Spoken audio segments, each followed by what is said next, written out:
Yeah, I thought Pasta scored, so I kind of stopped playing for a second, and then I saw Fliggy whacking away at it, and Bergie same thing. So just tried to get close to it, and it was a very fortunate bounce to come out, and nice to put that one away. What's your mindset in the second period there, where you're not having much offensive zone time? Is it just hit anything that moves, or what? Yeah, I mean, when things aren't going your way and you need to create energy, sometimes we got to continue to rely on the system, and hits don't always present themselves, but a few just happen to in that period. But yeah, we definitely didn't play the way that we can in the second, which we haven't been able to string together too many real good 60-minute efforts. But I think we got to be happy with the way that we were resilient in the third. That's something that's been a strong suit for our team for a long time, and we did a great job getting back to that and not folding. And again, being resilient. So it was a big one. Former Bruin Anson Carter tweeted a short time ago that he heard the Canucks game analyst say he hates you, and Anson Carter blamed that on players not wanting to play in Canada. Has that been your experience, that it gets personal? With the people who cover the game in your native country. I haven't.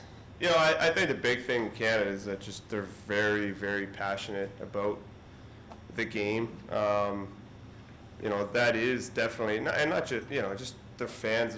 Hockey's a way of life in Canada. It's the way it is.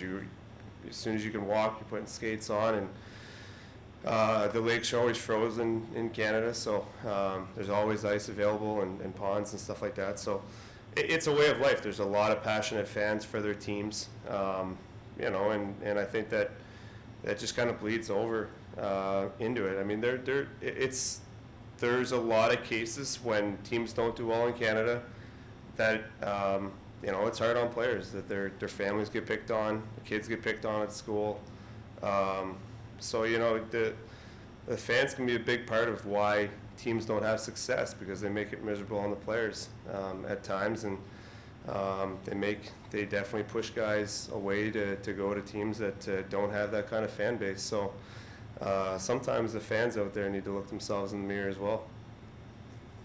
On David's goal, Brad, once you get past that defenseman, are you thinking past the whole way? You see shot? Yeah, I knew past was going to be around there. We've scored a few goals over the years with that play. He's so good at finding that hole, and Foligno did a great job at tying up the D's stick in front and give me a lane. It was a great job by Pasta. The guy was all over him, but he was strong on his stick and did a great job putting it in. Your timeline here, you've had other bigger wingers like Luch and Ford to deal out these big hits that you were doing to the back end of the Z, which Seidenberg. So the lineup has gotten small and physical. Do you relish that job, going out and doing that? Well, I think it's just, it needs to be, and it is something that's been in our organization. It's a staple of part of the Bruins culture and way is to play hard all the way through. And the game just in general is getting away from that. But, the good teams still play hard and finish their checks and make it hard on opposing teams, and we're no different. But again, that's every guy, regardless of their size, can finish a check. And again, sometimes they present themselves more than other nights, and tonight was one of those nights. And when you're doing it, and your adrenaline's coming up from it, your top of the guys, can you get a sense that it's if you will, infecting the bench? Yeah, I mean, we all we appreciate each other and the little things that guys do. The hard things, whether it's finishing checks or taking a hit to make a play or blocking a shot, good back checks, stuff like that. Those are little things that always don't get a ton of attention, but they're huge pieces to a winning game. One that you need going into playoffs, and if you want to go deep. And it doesn't start in playoffs. It starts now, and it's something you need to build.